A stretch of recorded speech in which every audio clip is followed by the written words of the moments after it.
Welcome to the Speak with People podcast, where we believe that healthy communication is the key to unlocking your leadership potential. We are the go-to resource for leaders looking to greatly improve their communication skills, whether it's one-on-one interactions, team settings, public speaking, or your digital communication. By improving these skills, leaders can create stronger connections and drive positive change within their organization. Each and every episode, we sit down with leaders from various fields, just like you're grabbing a cup of coffee with them. We dive into real, practical conversations. Our goal is to help you transform your communication skills so you can lead more effectively, build stronger relationships, and make a lasting impact. So grab your favorite drink, settle in, and let's learn together.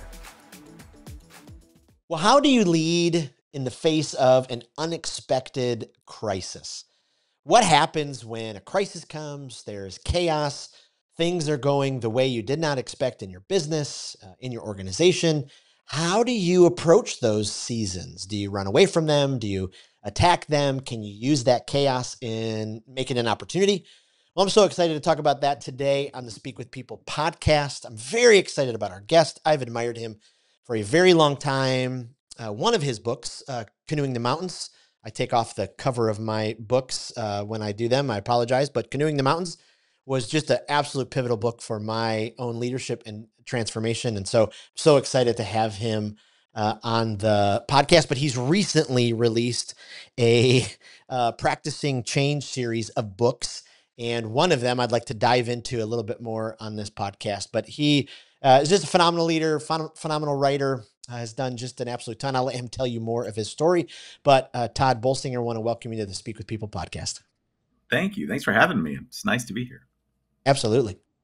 Well, some authors work very, very hard.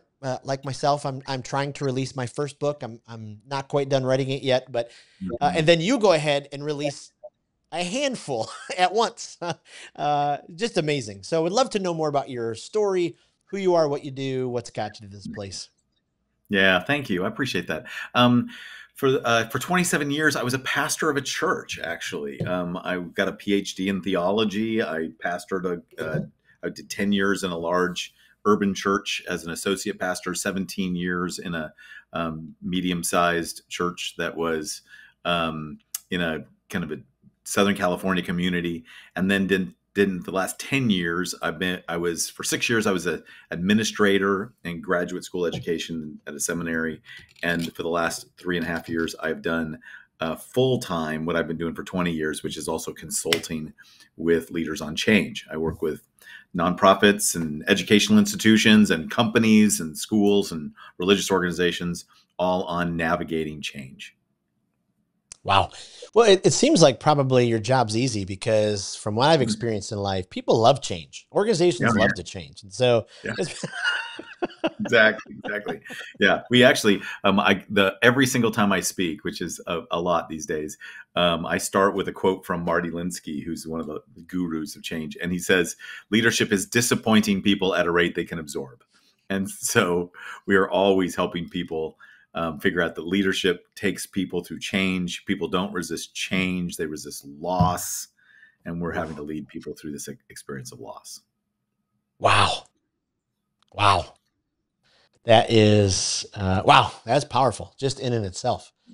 Because so often we do maybe sometimes get focused on, well, they don't like this specific thing. I mean, my wife and I were just watching a TV show last night and the main character left and now there's a new one. And the character said, well, things got to change because I'm not that person. I'm going to do things differently. And so I think sometimes we as leaders, we just look at that first external and we don't peer in a little bit more. And maybe that's where we're lacking some empathy or some other things to go, no, there's some loss there that they're trying to navigate through. Yeah. A lot of times when that whole notion of loss is lost on leaders, because leaders assume that you can engineer change. Right? It's just a matter of getting the right strategic plan with the right resources and the right people together who are going to have the will to get it done. But you don't realize the deep change, deep transformation that allows you to survive and thrive in a changing environment. That deep change requires people to want to go through transformation. And we resist it. We all resist it. So it's a process that you take people through that is more than just engineering change. It's actually growing and and cultivating the environments for people to go through deep transformation. Wow. Wow. That's incredible. Well, as we kind of peer into this conversation, as we specifically talk about, crisis, there's going to be seasons in our leadership for our business, for our nonprofits, where maybe we thought we had the right strategic plan. We thought we navigated, we casted vision the right way, and it just it doesn't take, or, something gets, dumped on us that we never even expected. How do you define wasting a crisis? Yeah. How do we as leaders not waste that time? Yeah. So one of the first book in the Practicing Change series is called How Not to Waste a Crisis. Mm. That's the whole theme. And the answer to it is you acknowledge that a crisis is actually an opportunity to address issues that you didn't have the will to address before the crisis. Wow. So example I use a lot is my dad is 82 years old. And during COVID, when he was doing everything you're supposed to do, if you're an 82-year-old with a lot of comorbidities, and he had a lot of them, he had a diabetes and heart disease and neuropathy, is that he was staying home, staying safe. But my dad is a stubborn guy. He hadn't been to the doctor in 40 years. So when his heart valve began to go out during COVID, I say COVID saved his life, because that stubborn old Alaskan would have been doing everything he always does, and he would have fallen over dead on a sidewalk because he just didn't think he ever needed to stop. COVID stopped him, and my stepmother could see he wasn't breathing, Wow. and they could get him to a doctor who could actually address his heart condition. Now, I would tell people two things. Number one, COVID didn't cause my dad's bad heart. My dad's been working on that bad heart for 40 years. Right. COVID also revealed his bad heart. It was going to happen one way or another, but it was revealed in a way that they could actually get it addressed. And that's what leaders have to learn how to do, is when we had crises, we actually have the opportunity to go below the acute moment, like the surviving of the crisis, and get to the deeper, transformative, adaptive stage that allows you to learn to thrive after the crisis. Wow. Wow. That is powerful. So, how do we get there as a leader? Because some crumble, right? Some, soar above it. What does it take, for us to be able to, be in that transformative place where we can view it from that Yeah. perspective? Well, these little practicing change books are my conversation with really good leaders over the Mm. years after the book Canoeing the Mountain came out, which Canoeing the Mountains is all about how do you change when the world in front of you is totally different than the world behind you? And how do you lead when the world in front of you is totally different than the world behind you, right? So if you were a librarian, and libraries were about where books are, and today most libraries are more than just checking out books, because the whole industry's changed, or an education person or banker, like you don't have bank tellers are not nearly as important as apps. Like, so what do you do with that, right? If the world is changing and the world in front of you is totally different than the world behind you, and you have to learn how to lead into that uncharted territory, it requires a different kind of leadership, this adaptive leadership. The Practicing Change books were basically us responding to what good leaders told us they were running into every time they started implementing this. And one of them is that almost every good leader tries to outwork the problem. Mm. Like, we think we can outwork it if we just try harder.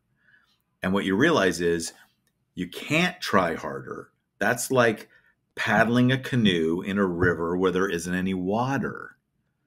You're just going to burn out your rotator cuff, Yep. and you're going to exhaust yourself, and you're not going to go anywhere. So you can't try harder. So we have to teach people, you have a little voice in your head that says, don't just stand there, do something.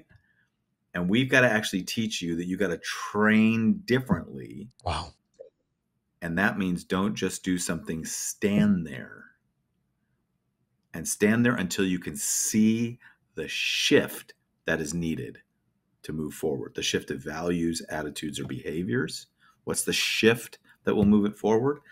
That's what adaptive leadership's about. It's learning how to wisely shift your values, your attitudes, and your behaviors so that you can keep moving forward. So if the shift of behaviors is we're going to stop paddling, we're going to drop these boats. We built them with our bare hands, and we came on this trip because it's a water trip, and now it's not. So we're disappointed. We're angry. It's not what we signed up for. But if we're going to keep exploring, we need to drop these canoes, change of behaviors. We got to change our attitudes. We're no longer a river team. We're a mountain team. And we got to keep going. Wow. Wow. Do you think that comes in time with experience? Do you think it comes in time with great inner work? I can think of so many times throughout my leadership where, I did the exact opposite. Like, just like you said, like crisis happens. And then I'm like, you got to do something. So react and make poor decisions and, just start moving around. Yeah. Yeah. Well, it happens with experience, and it happens through self-reflection. It does. But I would say the key thing is it happens through reflecting on experience. So John Dewey is a famous educator who said, you don't learn from experience, you learn by reflecting on experience. Wow. And for many of us, what we do is we're either doing or reflecting. Right. So just think of it this way. Think about how many leaders we know were good leaders, did a good job, and then they went out and got MBAs so that they could level up. And almost every MBA program is disappointing to the people, because when they get back into their real work, they go, the real world doesn't work like a classroom. And many training programs, McKinsey and Bain and others have studied so many executive training programs are just disappointing because they disconnect the learning from the context. Wow. So the best way to train and learn is, we always say that leaders are formed in the leading. It's learning how to do reflective learning in the middle of leading.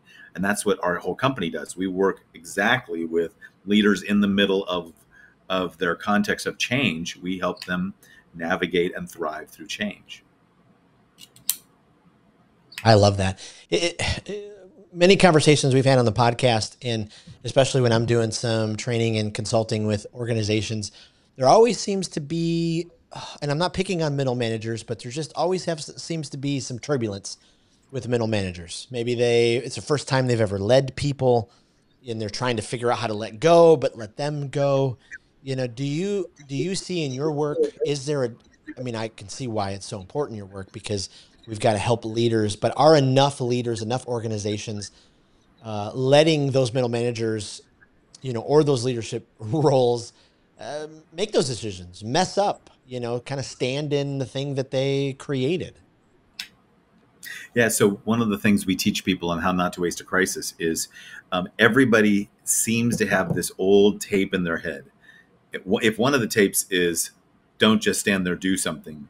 The other one is, well, good leaders are like Wayne Gretzky, who was told, the key to being great is skate to where the puck is going. So what leaders try to figure out is you try to find the people who have a tendency to figure out, well, where's the future going? And we're going to get our people there fastest.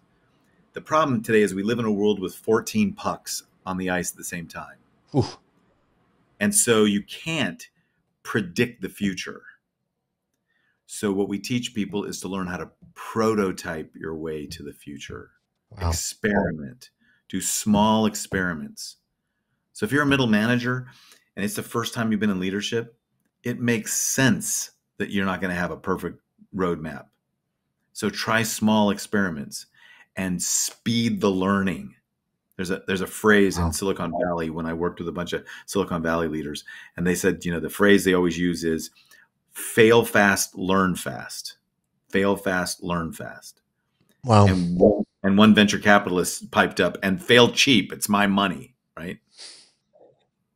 So one of the things you can do if you're a senior manager, senior leader, is create an environment for your middle managers that emphasize learning. Wow. As long as you're learning, you're not failing. Learn, learn, learn, learn. Learn your way forward. Prototype your way forward. Try safe, small, modest experiments. Try something new. Tell me what you learned. Don't ask, did it work? Ask what we learned. Wow. Wow. So that's how important is it then for teams to do regular strategic. I'm trying to look for the right word, but kind of those exercises with, let's look at the right, wrong, missing, confusing, We some of we those. call we call them in the books. We call them balcony sessions. All four Wow. books have built in what's called balcony sessions. It's not my phrase. It actually comes from Marty Linsky and Ronald Heifetz. Their work on adaptive leadership, and they basically say this: that the key element, key exercise is what they call taking your team off the dance floor and onto the balcony. Wow. So when you're down on the dance floor, it's like I say, think of your team as being the chaperones of a junior high dance, right? Yep. You're down on the dance floor, the music's loud, there's awkward bodies all around you, busting around in weird, embarrassing ways, and it smells like Axe body spray. It's just overwhelming, right? Yep. You can hear what's going on. You got to get close to hear what's going on. You can hear stuff on the dance floor. But if you take your team up onto the balcony, you'll see different things. So now all of a sudden you see the system. You see how the whole system works. And you'll see stuff like, oh, notice that there's a group of kids in the corner. Whatever they're doing, that is not good. Somebody should get down there and do something. Oh, notice, did you see that person just left the dance floor crying? We have no idea what it is, but somebody should probably go check that out. Oh my gosh, there's a whole group of kids in the corner on this side of the thing, starting everybody in like a shared dance. They're all doing like a line dance together. Isn't that great? There's leaders in that group over there. None of us can do those steps, but look at the energy in the room, right? You start recognize that one of the things that we teach groups to do all the time is regularly. I would do it every staff meeting. Spend 20 minutes on the balcony. What's something that we have been trying? What's an experiment we've done? What observations do we want to make? What interpretations do we want to make? We have a whole way. We teach people how to lead a balcony session. And what's the next experiment we want to try? Wow. And we do this with every group that we do, that we take them through kind of a strategic planning process or a change process or whatever they would call it. One of the things we teach the leaders how to do good balcony work. Wow. That's good. And especially if you do that, and then you can have a culture where it's healthy. I found sometimes unhealthy, maybe more toxic cultures, if those sessions aren't ever done, anytime anyone has any thoughts or feedbacks or notes or questions, lots of pushback. Huge. Oh, it's huge. It's like, so if you can't create an environment where you can learn, then you have an environment where everybody is faking it. And there's a couple of really brilliant folks named Robert Keegan and Lisa Leahy did an entire study on. They said that almost every company has every single person in the company doing a second job at the same time for free. And that job is covering up. Wow. Like faking it. They're all doing a job where we're trying to appear as if we are doing great when the truth is we may not be.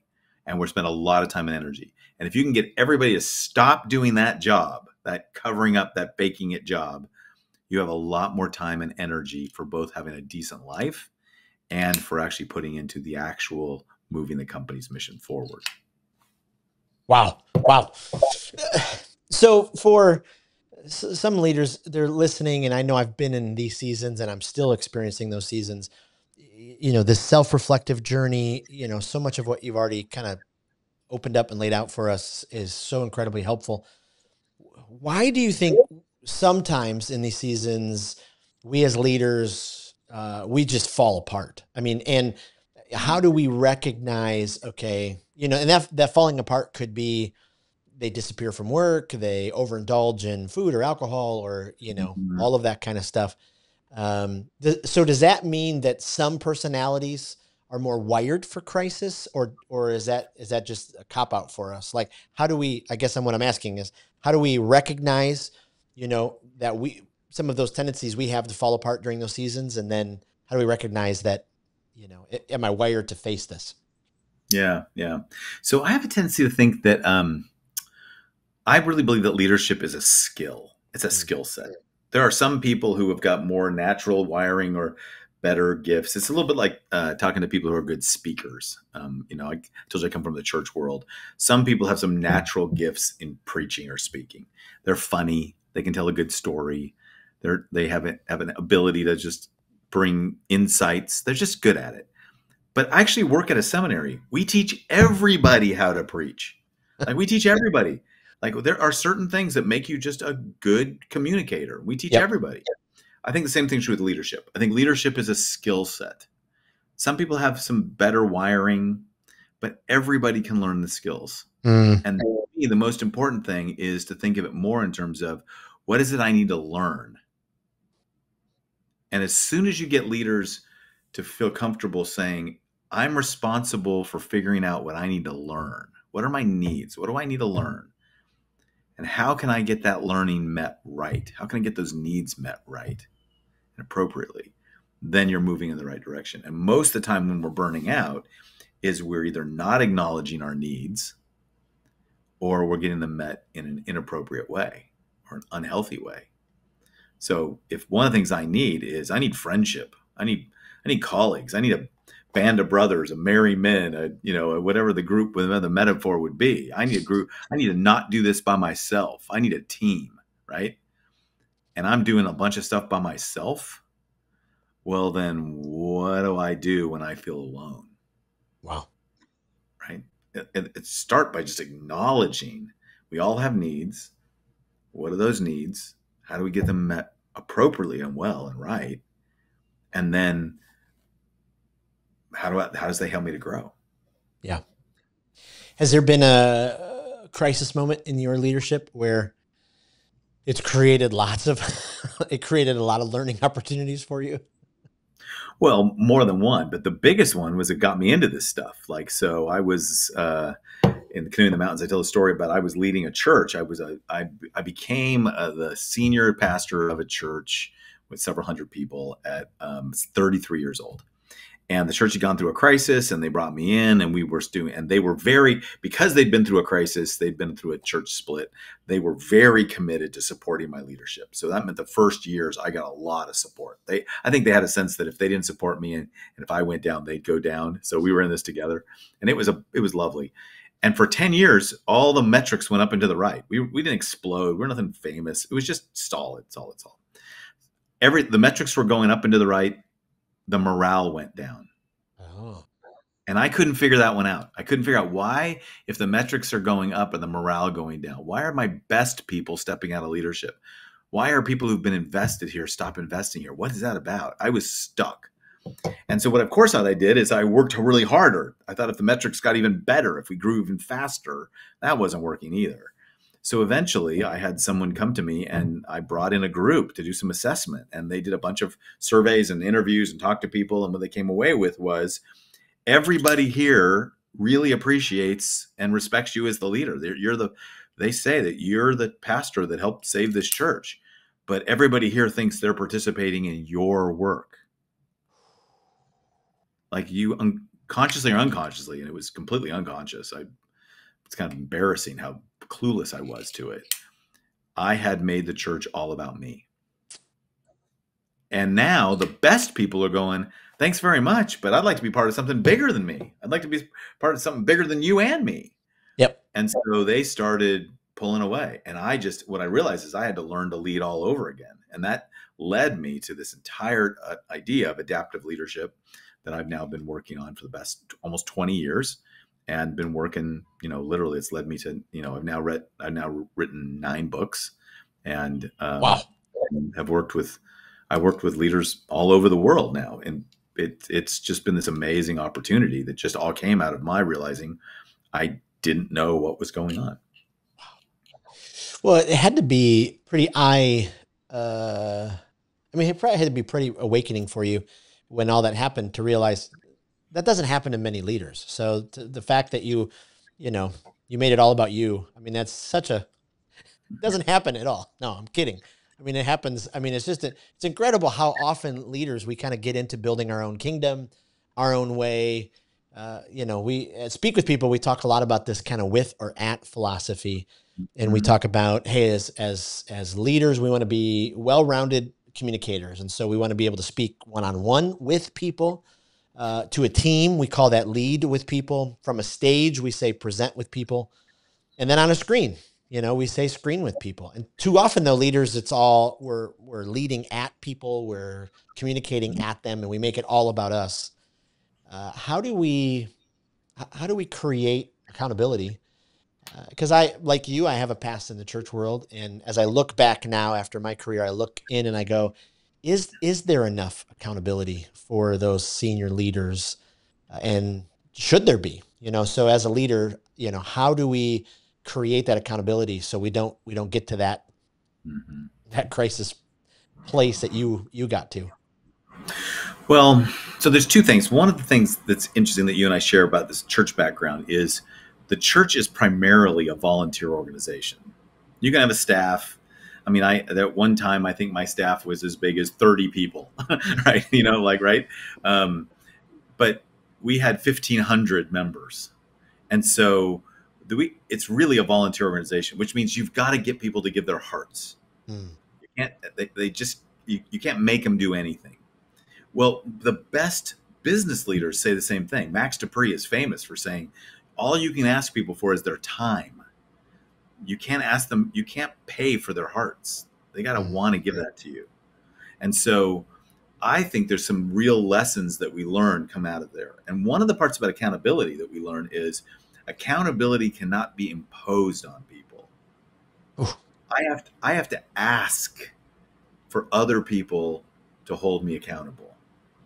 If you show up and want to hold me accountable, then I'm going to resist that. Like accountability is asked for, not imposed. So what happens to leaders is the question again comes back to, what is it you need? Most of the time, I don't need accountability. Most of the time, what I need is I need um, I need partners and mentors and friends. Wow. I need relationships. I need partners who care as much about the mission as I do. I would say partners are the people who care more about the mission than they care about me, and I want them to care about me a lot. But if I had to drop the baton because something was coming up, they'd pick it up and carry it. And friends are people who care more about me than they care about the mission. They might even be part of my work or part of what I do, but push comes to shove, they're on Team Tod. They're here as my friends. And sometimes friends do some stuff together that's bigger than us, but it's primarily friendship. And then mentors are people who they care about me for the sake of the mission. So my mentors are, therapists, spiritual directors, coaches, all that stuff. These are the people who ask me hard questions because they want me to thrive, but not Right. just for me. They want me to thrive for my family and for my company and for my work. Yeah. I need that. I need relationships more than I need accountability. There's a kind of accountability in that, but it's not the same thing. Wow. So can, if someone's listening and they oversee a team and they're kind of picking up some of these kind of things, is it how can they go about helping their team make sure that they have some mentors? Because the boss, the team leader, or the supervisor, they can't be everything to everybody, and so Yeah. how do they encourage the right people Yeah. to find for them? Yeah.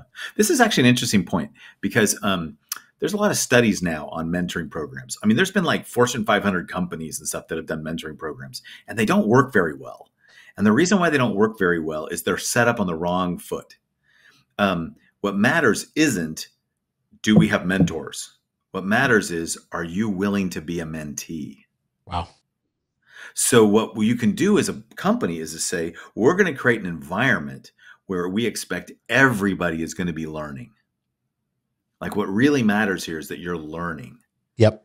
So I just talked to one of my consultants was working with a person who said, I come out of the business world, and if they give you a coach, that means you're doing something wrong.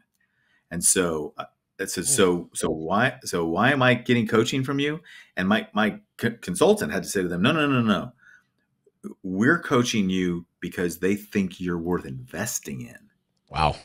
They want to coach you up to the next level. Oh, so the question then is, what do you think you need for the next level? And Wow. now we can have a conversation, right? So it's always never, how do you find the best mentor? It's, are you willing to be a mentee? So good. Isn't it so interesting sometimes when we do have a coach opportunity come our way, and sometimes our immediate response is, why do I need, what's wrong with me? Why do I need that? And then we forget that, the greatest athletes in the world have a coach for everything. Yeah, I tell people all the time, if LeBron James needs a coach, you need a coach. Right? Yeah, Like crying out loud. Like who do you think you are? Like, right. and to be honest, in leadership, it's dangerous. It's I mean, the statistics are when leaders get alone, they get dangerous. Mm, wow. Boy, that's powerful. What?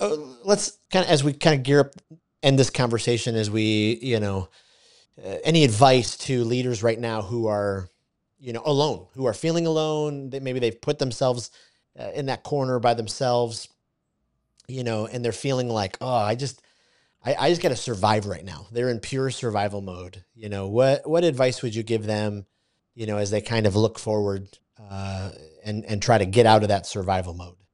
Yeah. I would say start by just doing a little bit assessment. Ask yourself the question, do I have partners? Do I have mentors? Do I have friends?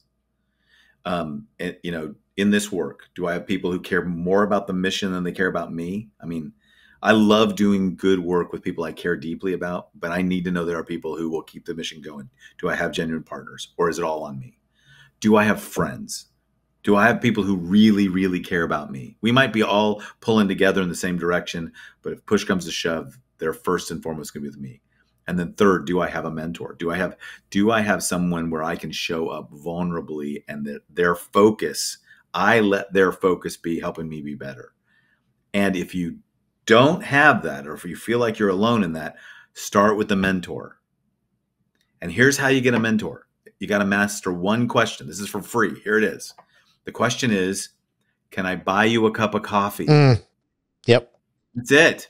Find someone you trust that you feel like you could show up and be honest with and ask if you can get 30 minutes of their time, and then don't fake it. Show up and say, so here's the thing I need help on today. Wow. And if you get in the habit of finding people you trust and showing up honestly, I don't care if it's one mentor or if you have 1,000 of them, you'll be mentored and it'll start to take you out of that loneliness. And if one of the questions you want to talk about is, how do I overcome the loneliness of work, of leadership? Find someone who looks like they've done so and just show up and ask them.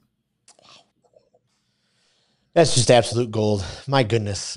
Before we end the conversation, we're building an online communication library. And so we ask all of our guests for some of their favorites, and we're filling the library with it so our listeners can go and check out all these great resources. Is there someone as a speaker who you just, every time you hear them communicate, they just knock it out of the park, or speaks to you in such a profound way that you want to forward on their talk to someone else, someone you'd recommend? As a speaker, oh, that's an interesting one because I know lots and lots of speakers that I would put into that category.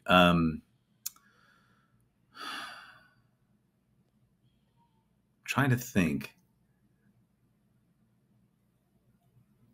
To me, the most compelling speakers I know right now are people who are speaking out of the experience that I don't have. Mm, So I'm spending a lot of my time listening to people who are women of color, um, people who come out of a different world than I'm in.